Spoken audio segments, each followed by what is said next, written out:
विद्यार्थी मित्रांनो, आज आपण इयत्ता 9वीतील पहिलं प्रकरण म्हणजे संच हे प्रकरण आपण पाहणार आहोत. संच म्हणजे काय, संच लिहिण्याच्या पद्धती काय आहेत याविषयी आज आपण जाणून घेऊया. सुरुवातीला संच म्हणजे काय?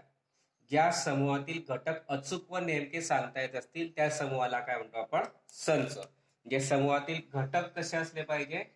अचूक व नेमके सांगता येणाऱ्या समूहास आपण काय म्हणतो? संच म्हणतो. म्हणजे एखादा समूह असेल, त्या समूहातील सर्व घटक आपल्याला अचूक आणि नेमके सांगता येत असतील त्या समूहाला काय म्हणतो आपण? संच. तर संच याच्यातील घटक म्हणजे काय? समूहातील घटक, संचातील घटक म्हणजे काय? संच ज्या वस्तूंनी तयार होतो, संच ज्या वस्तूंनी तयार होतो त्या वस्तूला आपण संचातील घटक असे म्हणतात. आता उदाहरणार्थ समजा 2, 4, 6, 8 डॅश डॅश डॅश हे काय आहेत? तर हा 2, 4, 6, 8 या समनैसर्गिक संख्यांचा समूह आहे. आता 2, 4, 6, 8 या समनैसर्गिक संख्याचा जो समूह आहे याच्यातला प्रत्येक घटक आपल्याला अचूक आणि नेमका सांगता येतो की नेमका कोणता घटक हा आहे. की 2 ही समसंख्या आहे, 4 ही समसंख्या आहे, 6 ही समसंख्या, 8 ही समसंख्या आहे. म्हणजे याच्यातील प्रत्येक घटक आपल्याला अचूक आणि नेमकं सांगता येते. मग हा जो समूह असेल या समूहाला आपण बीजगणितामध्ये काय म्हणणार आहे? संच. आणि या संचातील ज्या वस्तू आहेत म्हणजे या संख्या आल्या, आता या संख्यांना आपण या संचातील काय म्हणणार आहे? घटक. मग आता संच लिहिताना काय करायचं? संचातील घटक लिहिताना काय करायचं? तर संचातील घटक लिहिताना नेहमी महिरपी कंसामध्ये लिहायचं. म्हणजे हा झाला आपला संच.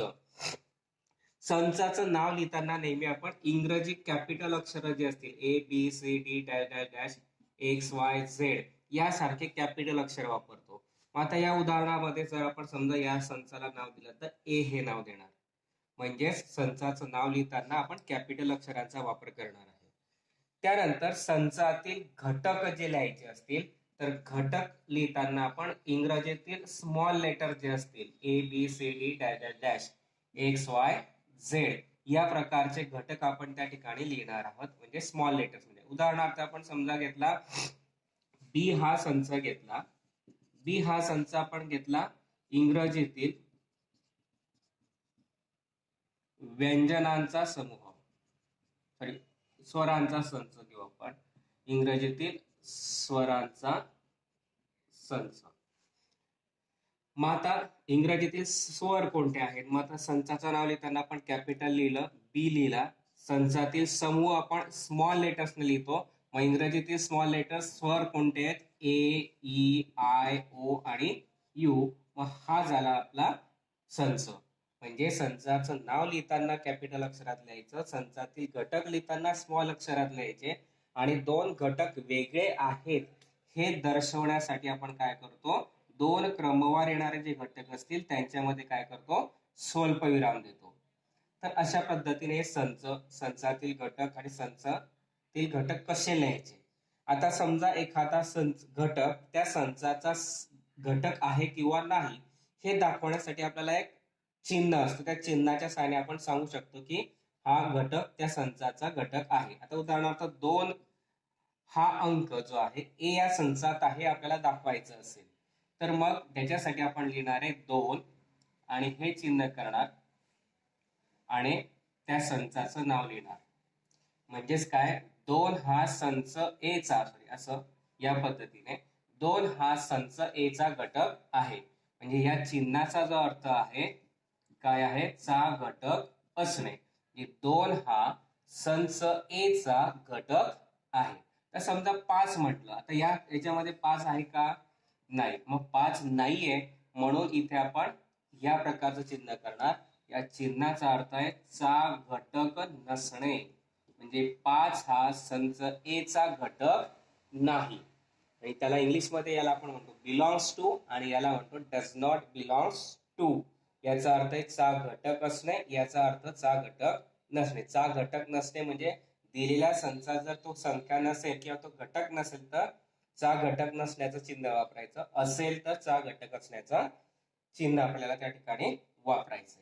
आता याच्यानंतर आहे संच लिहिण्याच्या पद्धती. आता संच कशा पद्धतीने लिहायचं, तर संच लिहिण्याच्या दोन पद्धती तुमच्या 9वी मध्ये आहे.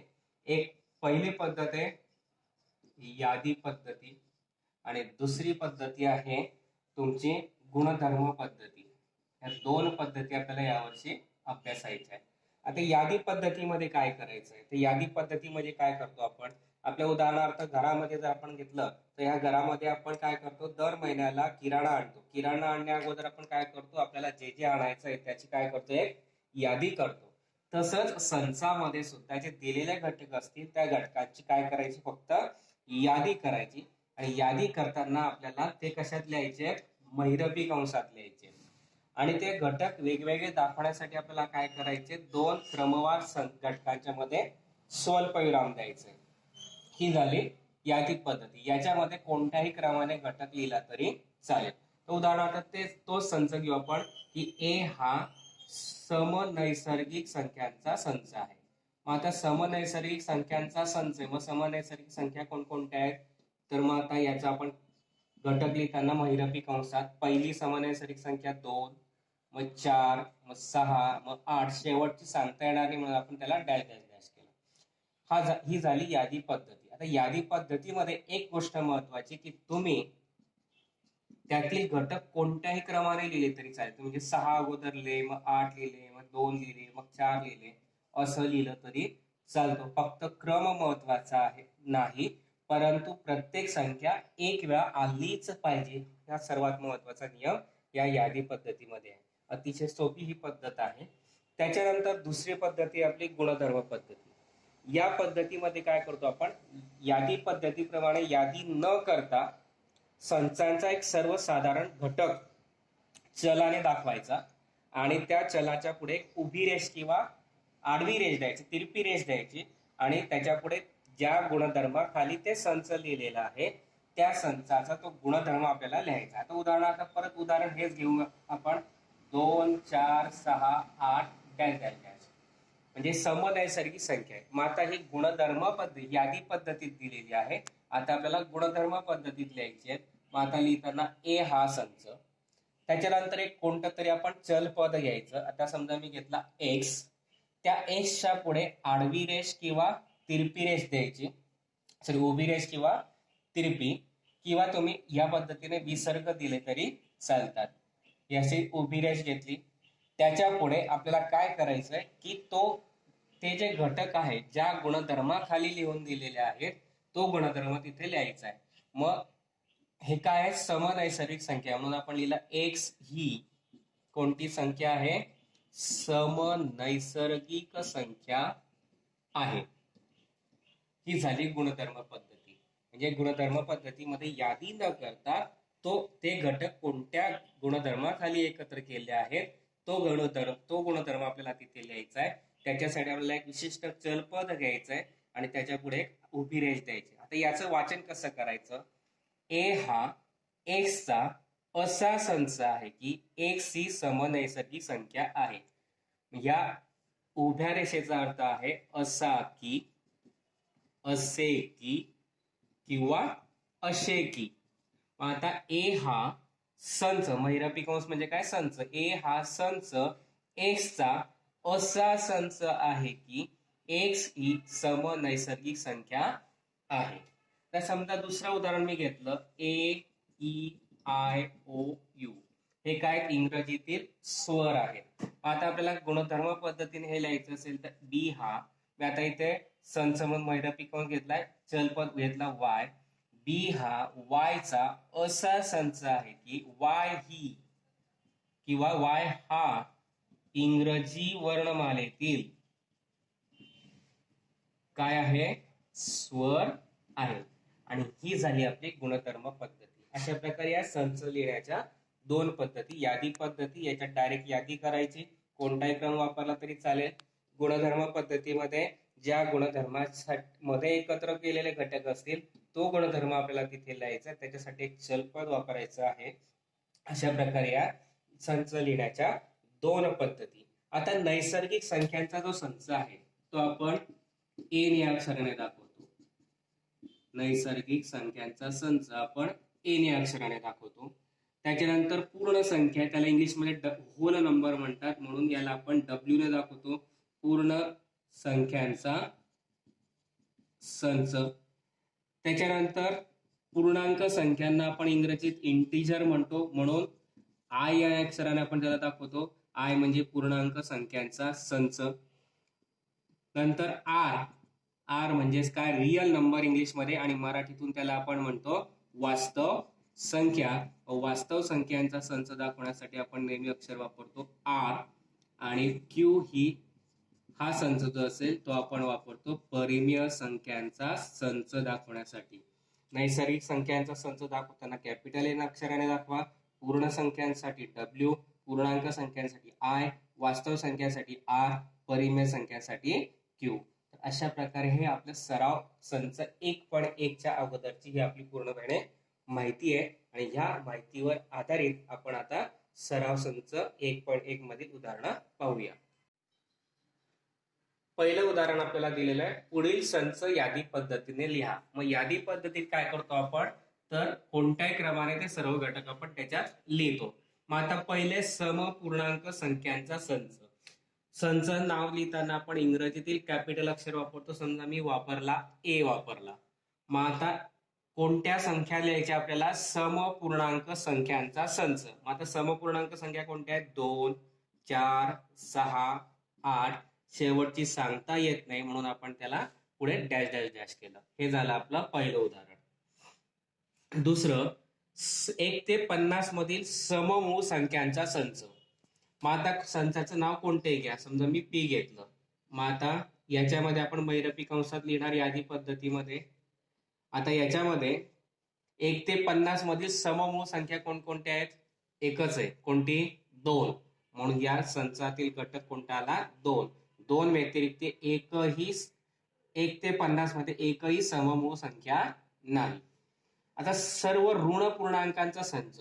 आताच मी सांगितलं तुम्हाला, पूर्णांक संख्या आपण इंटिजर म्हणजे आय ने दाखवतो. आय घ्या, तुम्ही कोणतंही अक्षर घेतलं तरी चालेल. आता सर्व ऋण पूर्णांक संख्याचा संच, सर्वात लहान कोणती आपण सांगू शकत नाही, म्हणून डॅश डॅश डॅश, -3, -2, -1 या झाल्या सर्व ऋण पूर्णांक संख्या. नंतर संगीतातील 7 मूळ स्वरांचा संच. कोणते अक्षर घेतलं आपण, समजा आर घेतलं.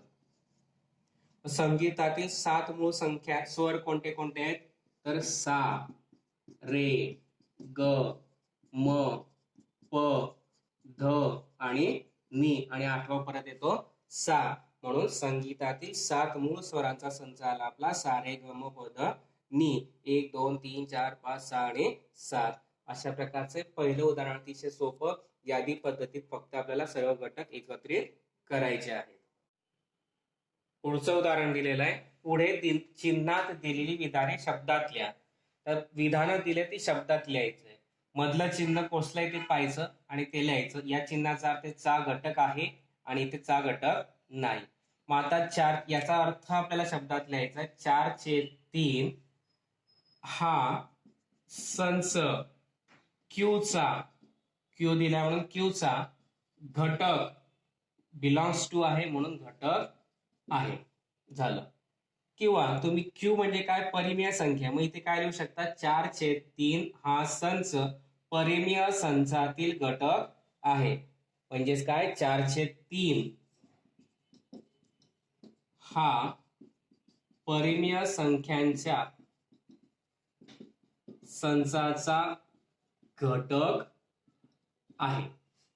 दुसरं, -2 -2 does not belongs to n. N म्हणजे काय, नैसर्गिक संख्यांचा संच. आता याचं लिहिणार, -2 हा संच एन चा, इथे नॉट आहे म्हणून संच एन चा घटक नाही.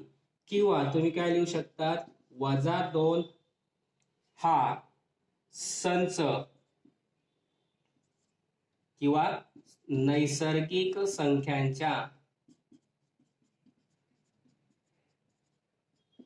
संचाचा घटक नाही. नॉट असेल तर नाही, असेल तर आहे. अशा प्रकारचे छोटस सोपं उदाहरण त्याच्यामध्ये आपल्याला दिलेलं आहे. पुढचं उदाहरण आहे, पुढील संच यादी पद्धतीने लिहा. याच्या अगोदर एक तिसरं उदाहरण आहे, कोणतेही दोन संच यादी पद्धतीने व गुणधर्म पद्धतीने लिहा. तुम्ही कोणतेही उदाहरण घेतले तरी चालणार आहे, म्हणून मी ते काही घेत नाही.